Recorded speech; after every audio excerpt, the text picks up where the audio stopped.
पूरा खानदान जेल में सड़ जाएगा।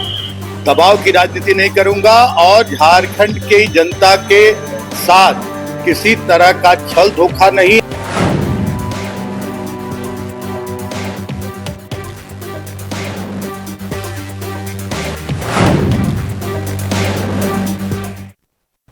नमस्कार, इंडिया वॉइस देख रहे हैं आप। मैं हूं आपके साथ रिया डंबाल। पूछता है झारखंड में आप सभी का स्वागत है। विधानसभा चुनाव की सुगबुगाहट के बीच झारखंड में एक बार फिर ईडी की ताबड़तोड़ कार्रवाई ने झारखंड में सियासी पारा हाई कर दिया है। ईडी ने आज राज्य के पेयजल मंत्री मिथिलेश ठाकुर और उनके करीबियों के साथ साथ कई अधिकारियों के 20 से ज्यादा ठिकानों पर छापेमारी की। लोकसभा चुनाव से पहले भी ईडी ने कई बड़े चेहरों के घर छापेमारी की थी। अब एक बार फिर ईडी ने कार्रवाई तेज कर दी है।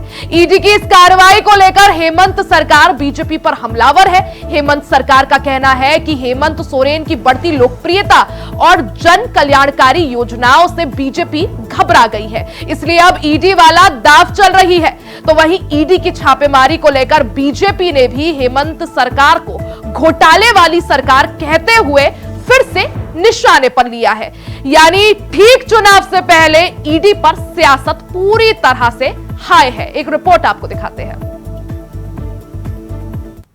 फांसी पर चढ़ जाऊंगा, पूरा खानदान जेल में सड़ जाएगा। दबाव की राजनीति नहीं करूंगा और झारखंड की जनता के साथ किसी तरह का छल धोखा नहीं। ईडी का एक्शन और सरकार को टेंशन। जी, झारखंड में ईडी की एंट्री एक बार फिर से सियासत के पारे को बढ़ा रही है। राज्य के पेयजल स्वच्छता मंत्री मिथिलेश ठाकुर को आप सुन रहे थे, क्योंकि उनके करीबियों के साथ साथ कई अधिकारियों के ठिकानों पर छापेमारी पर अब सियासत हाई है। ईडी की इस कार्रवाई के बाद मंत्री मिथिलेश ठाकुर ने बीजेपी पर कई सियासी तीर छोड़े हैं, ये कहते हुए कि जांच एजेंसियों के दबाव में उन्हें बीजेपी ज्वाइन करवाने के लिए कोशिश की जा रही है। जांच एजेंसियों के अधिकारियों को चुनौती देते हुए वो कह रहे हैं कि किसके इशारे पर काम हो रहा है ये सब जानते हैं। वो किसी की कठपुतली ना बने और ये खुलासा करें कि आज की छापेमारी में उनके ठिकाने से क्या मिला। अब विधानसभा चुनाव से ठीक पहले झारखंड में राज्य के करीब 25 ठिकानों पर ताबड़तोड़ ईडी की छापेमारी और रेड से सियासी हाहाकार मच गया है। सत्ता पक्ष इसे ईडी की रेड नहीं बल्कि राजनीतिक रेड करार दे रहा है। आपको बता दें कि आईएएस अधिकारियों के ठिकानों पर छापेमारी हुई। तड़के करीब 25 ठिकानों पर एक के बाद एक रेड पड़ी। रांची के इंद्रापुरी इलाके में भी ईडी की रेड हुई। जमीन कारोबारी विकास अग्रवाल के ठिकाने पर भी रेड हुई। इतना ही नहीं, एक मंत्री के स्टाफ के ठिकाने पर भी लगातार छापेमारी की खबरें आई।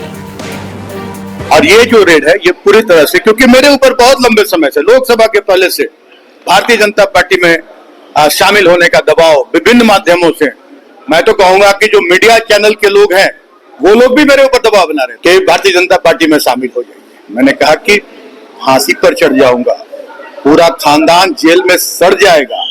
दबाव की राजनीति नहीं करूंगा और झारखंड की जनता के साथ किसी तरह का छल धोखा नहीं। और हमारे माननीय मुख्यमंत्री का हम लोग हनुमान है। माननीय मुख्यमंत्री ने जो बीड़ा उठाया है अंतिम पंक्ति के लोगों को हक अधिकार दिलाने का और इस झारखंड के विकास का, उसमें हम लोग भी सहभागी हैं। और इन लोग तो जब बेवजह बिना किसी आरोप के जब राज्य के मुख्यमंत्री को भी 5 महीने जेल में रख सकते हैं तो साल 2 साल हम लोग भी रहेंगे।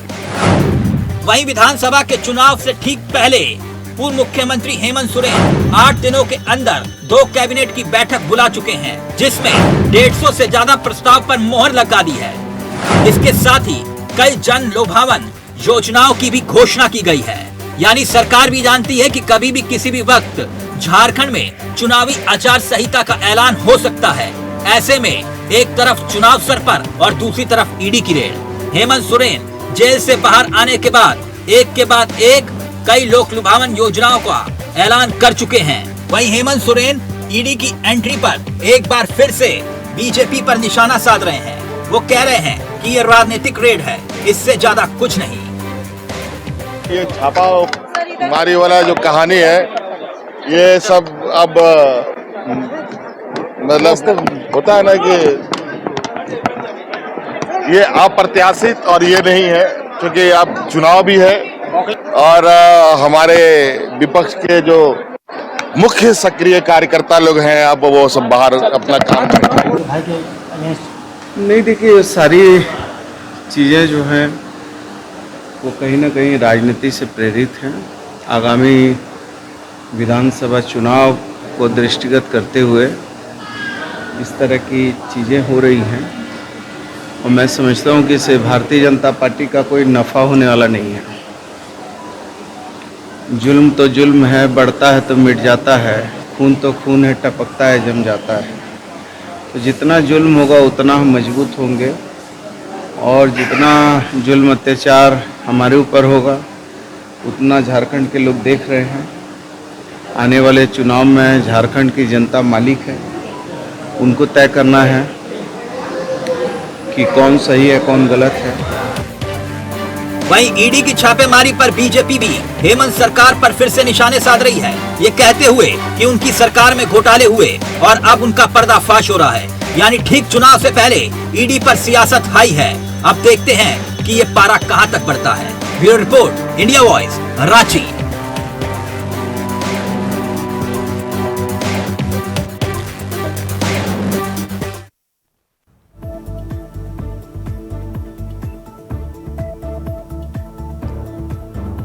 तो झारखंड में विधानसभा चुनाव की सुगबुगाहट के बीच अब ईडी की एंट्री ने एक बार फिर से सियासी पारा हाई कर दिया है। अब ऐसे में सवाल यही कि क्या ईडी की एंट्री किसके लिए यहां पर खतरे की घंटी होती है, आज इसी पर चर्चा करेंगे। खास मेहमान हमारे साथ जुड़ गए हैं, परिचय करवा देती हूं।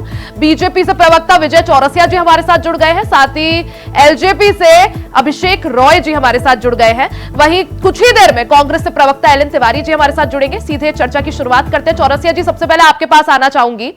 जिस तरह से हेमंत सोरेन का आरोप है कि ये ईडी की रेड नहीं, सिर्फ एक राजनीतिक रेड है, क्योंकि लोकप्रियता इतनी बढ़ गई है, योजनाएं जो है हम ऐसी ला रहे हैं कि जनता खुश हो रही है, इसलिए बीजेपी डर गई है और राजनीतिक रेड। ये जुमला पुराना है रिया जी। जब भी ईडी भ्रष्टाचार को लेकर के, ईडी या कोई भी एजेंसी, चाहे ईडी हो सीबीआई हो, जब अपनी कार्रवाई शुरू करती है और भ्रष्टाचार में आकंठ डूबे इनके जो मंत्री है वो दबोचे जाते हैं। आप जानते हैं कि इनके एक बड़े कद्दावर मंत्री, हालांकि वो कांग्रेस से हैं, अभी सलाखों के पीछे हैं। तो ये राजनीति से प्रेरित ही सभी चीजों को कहते हैं और मैं तो स्वागत करता हूं कि राजनीति इनको भी आनी चाहिए। ये भी राजनीति से प्रेरित होकर के ही ऐसी कार्य करते, अगर गंदगी को साफ करने की कार्रवाई करते। इनके पास भी बहुत सारी एजेंसियां हैं, ये दावे बड़े बड़े करते हैं, लेकिन चूंकि ये खुद और इनके तमाम मंत्री आकंठ भ्रष्टाचार में डूबे हुए हैं तो इनको ये कार्रवाइयां खराब लगेगी ही, क्योंकि देव स्तुति दानवों को अच्छी नहीं लगती। हम आपको बताते हैं कि अगर झारखंड को लेकर के हम बात करें तो इस सरकार का बस 2 ही 3 काम है। एक तो तुष्टीकरण को लेकर के वोट बैंक बटोरना। लेकिन चौरसिया जी, इससे पहले भी ईडी और सीबीआई को लेकर सवाल उठे हैं। विपक्ष हालांकि लगातार सवाल उठाते आया है, लेकिन सुप्रीम कोर्ट से भी फटकार लगी है। जब पिंजरे के अंदर तोता ये वाला कुछ बयान दिया था, ये वाली टिप्पणी करी थी सुप्रीम कोर्ट ने। नहीं, सुप्रीम कोर्ट किस मायने में ये टिप्पणी करी अभी वो चर्चा का विषय नहीं है, लेकिन आप देखो कि इनके जो कद्दावर मंत्री अंदर हैं तो वो ईडी की कार्रवाई से ही है और माननीय न्यायालय के आदेश से ही अंदर है। न्यायालय ने ही उनको अंदर में रखा है, जबकि उन्होंने अपने उम्र, तबीयत, सभी चीज का हवाला दिया था। आपको याद होगा जुलाई का माह था वो जी। उस समय भी ये लोग यही राग अल्पा रहे थे कि लोकसभा चुनाव आने वाला है, हमारी लोकप्रियता बहुत बढ़ गई है। और लोकप्रियता कितनी बढ़ी है ये तो आपने देखा है कि कितने सीटों में ये सिमटे। तो इनका ये राग पुराना है और चूंकि इनके पास बोलने को कुछ नहीं है। मैं फिर वही बात दोहरा रहा था रिया जी कि इस सरकार में बस 2 ही 3 काम रह गए हैं। एक खुले रूप से भ्रष्टाचार करना, चूंकि जब सैया भय कोतवाल तो डर काहे का वाली स्थिति है, और दूसरा तुष्टीकरण कि कैसे बांग्लादेशी घुसपैठ हो, चाहे जहां जैसे भी लोग हो, ये चलिए ठीक है, भले बीजेपी के अपने अलग मुद्दे हैं, जेएमएम कांग्रेस के अलग मुद्दे हैं, लेकिन जैसा आपने कहा कि एक बड़े चेहरे अभी जेल में है, वहीं ये बात भी सच है कि एक और बड़ा चेहरा और सबसे बड़ा चेहरा हेमंत सोरेन अभी फिलहाल बाहर है और बीजेपी के लिए कहीं ना कहीं वो टेंशन जरूर एक बन रही होगी। अभिषेक जी, आपके पास आना चाहूंगी। जिस तरह से ईडी की इस रेड को हेमंत सोरेन साफ तौर पर राजनीतिक रेड कह रहे हैं, क्या कहिएगा?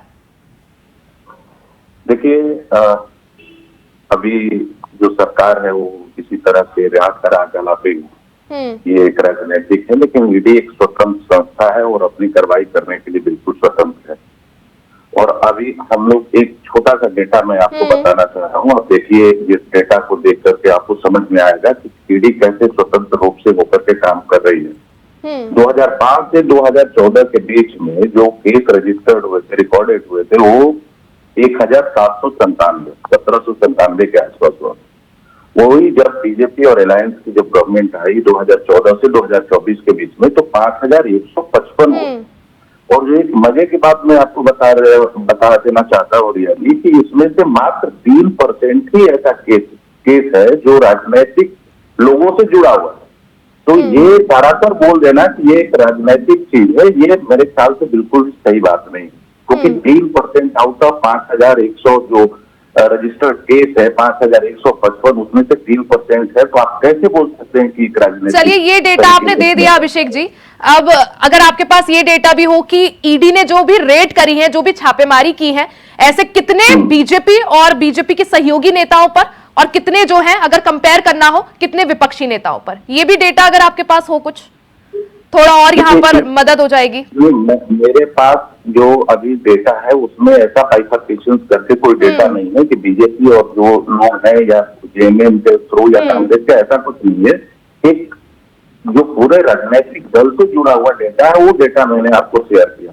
और मैं ये और भी देखिए कुछ ऐसी चीजें हैं जो कि आपको समझ में आ जाएगा। चलिए ठीक है, एल एन तिवारी जी हमारे साथ कांग्रेस का पक्ष रखने के लिए जुड़ गए हैं।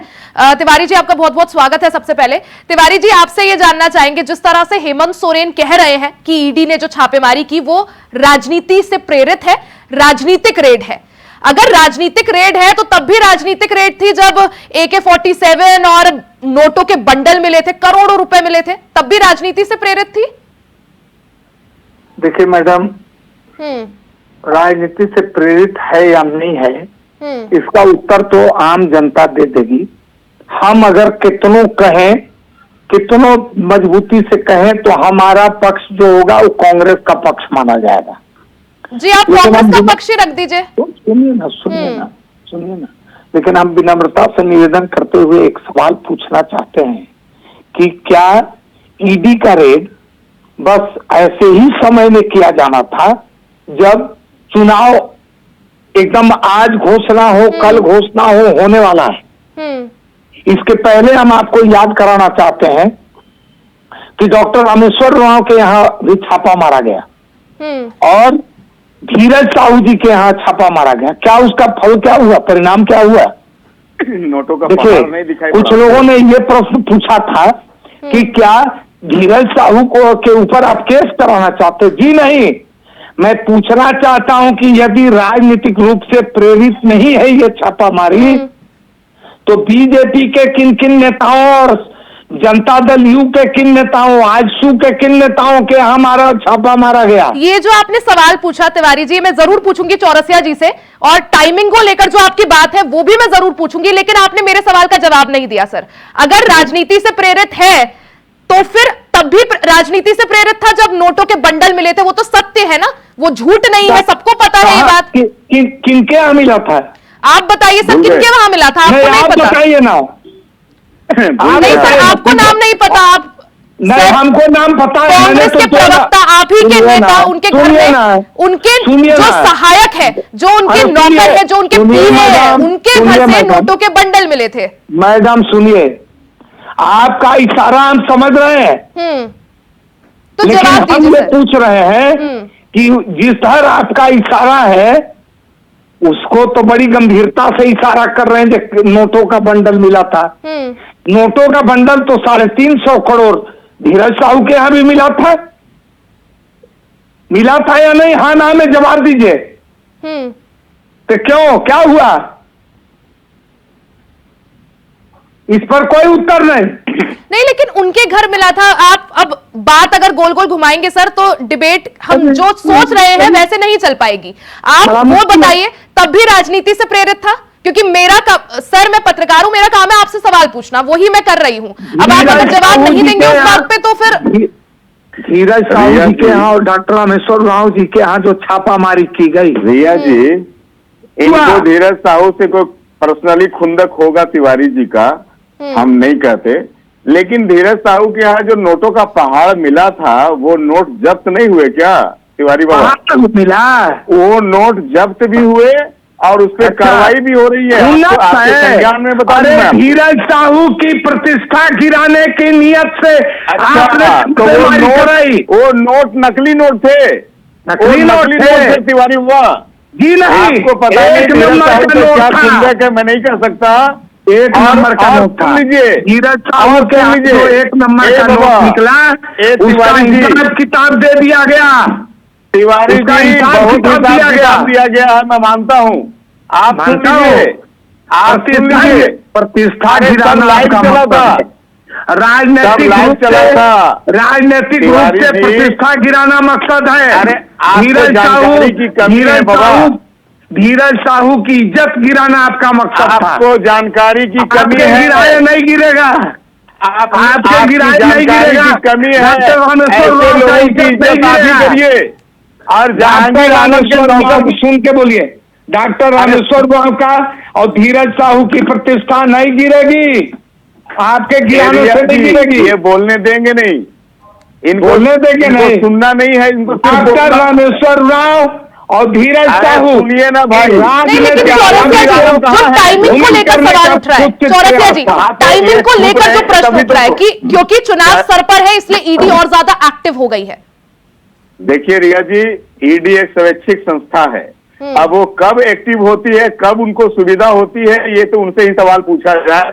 दूसरी बात मैं आपको कह रहा हूं कि ये बड़ी प्रतिष्ठा की बात कह रहे हैं, इनके सबसे कद्दावर मंत्री थे इस सरकार में आलमगीर आलम, उनका क्या हाल है, उनके बारे में इनसे पूछे आप कि वो जो नोटों का जखीरा निकला था, 32.5 करोड़ नोट जो उनके नौकर के यहाँ से मिला था, उसके बारे में तिवारी जी क्या कहेंगे? नहीं, वो तभी तो गोल गोल घुमा रहे हैं ना सर तिवारी जी, उस बात पर जवाब नहीं दे रहे हैं। मैडम सुनिए, मैडम सुनिए, कार्रवाई चाहे जैसे भी हो रही है, इसका उत्तर सुनिए, इसका उत्तर चाहे जैसे भी हो रही है, इसका उत्तर सुनिए, भारतीय होने के नाते इसका स्वागत करना चाहिए, इसका उत्तर सुनिए, की बात नहीं है। इसका उत्तर सुनिए, भ्रष्टाचारियों के भ्रष्टाचारियों पे कार्रवाई होती है। आलमगीर आलम के यहाँ जो रुपया निकला, छोड़ दीजिए, उनके सहयोगी के यहाँ, उस पर हमको कुछ कहना नहीं है। नहीं, क्यों नहीं कह रहे सर, आपकी पार्टी से है ना?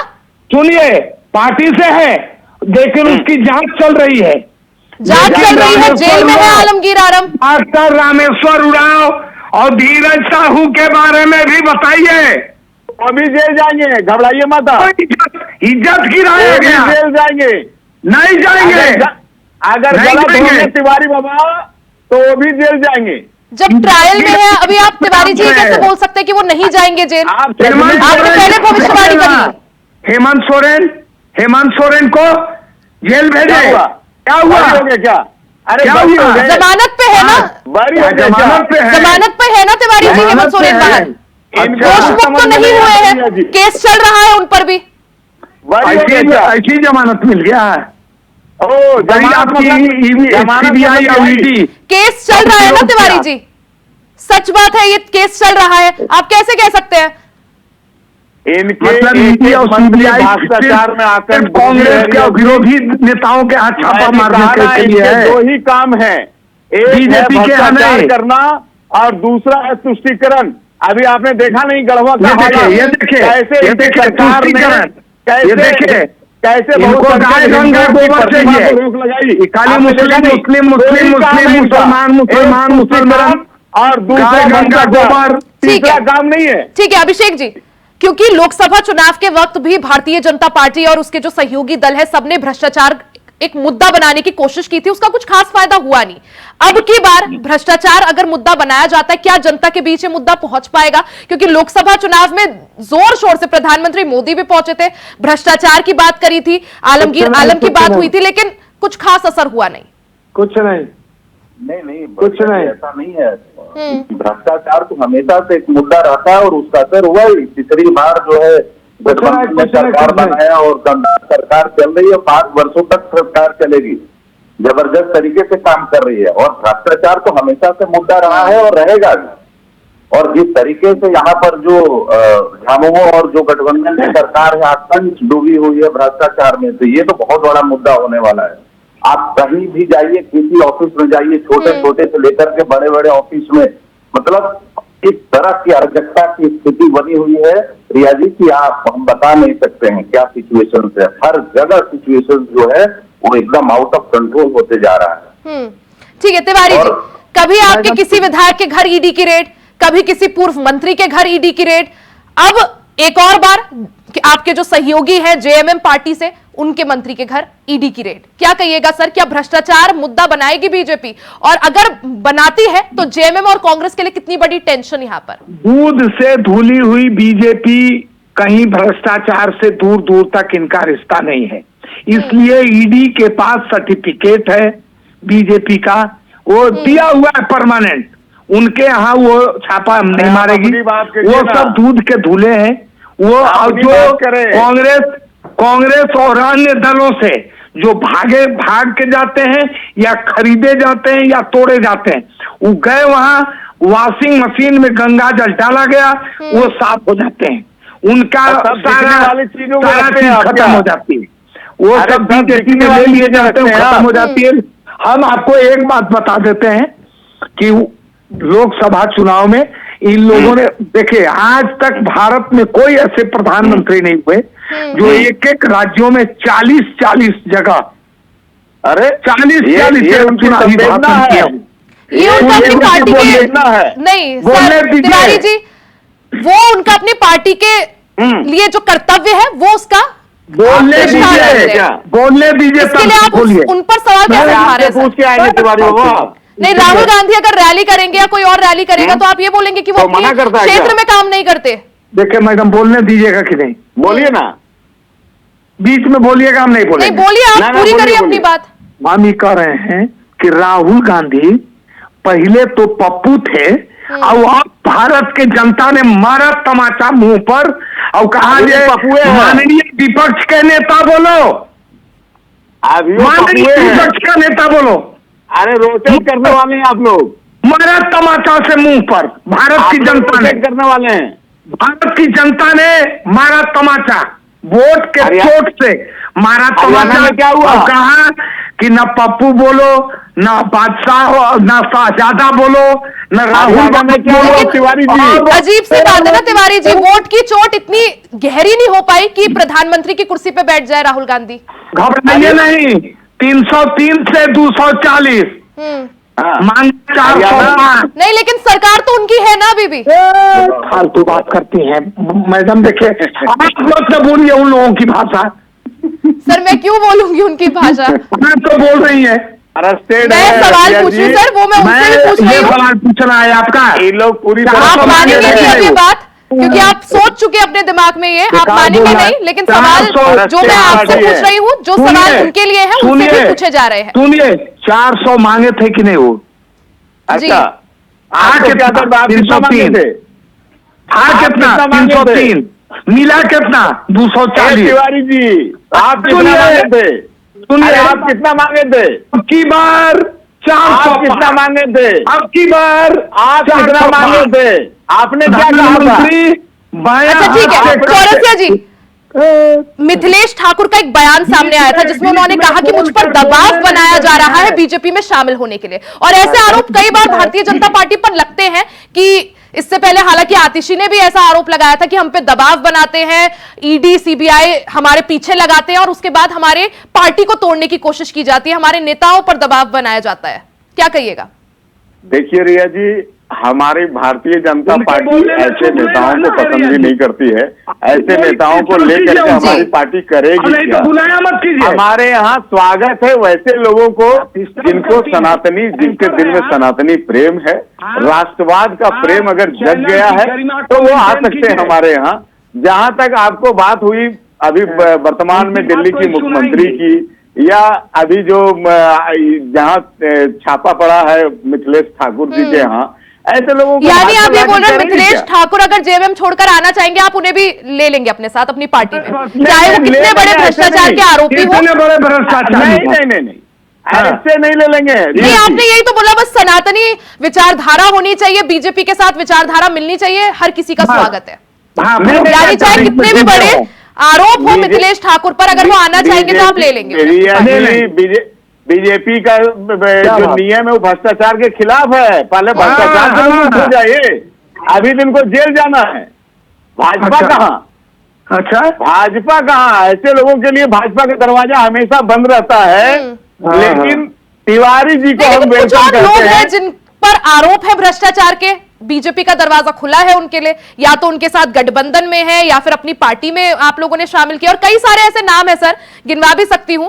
खैर, चर्चा लंबी हो जाएगी, समय कम है। Abhishek ji, final comment.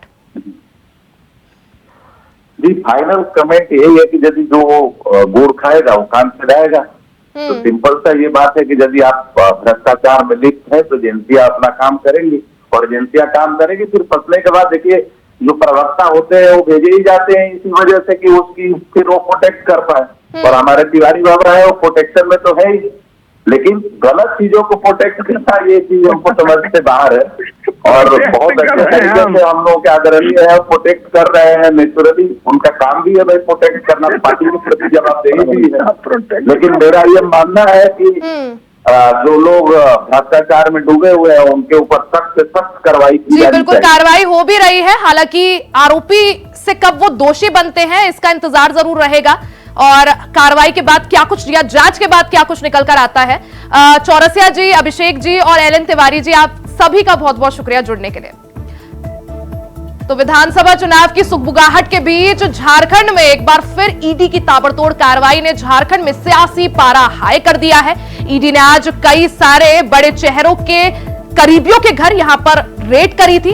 हालांकि क्या कुछ निकलकर सामने आता है, क्या फिर से कुछ बड़ा बवाल होता है, और हेमंत सरकार जिस तरह से कह रही है कि सिर्फ ये राजनीति से प्रेरित है, क्या वो आरोप कितना सही सिद्ध होता है? झारखंड की सियासत में क्या कुछ बदलाव यहां पर होता है, सबका इंतजार रहेगा। फिलहाल के लिए इस चर्चा में इतना ही, खबरों का सिलसिला जारी रहेगा, बने रहे हमारे साथ। पूरा खानदान जेल में सड़ जाएगा, दबाव की राजनीति नहीं करूंगा, और झारखंड की जनता के साथ किसी तरह का छल धोखा नहीं।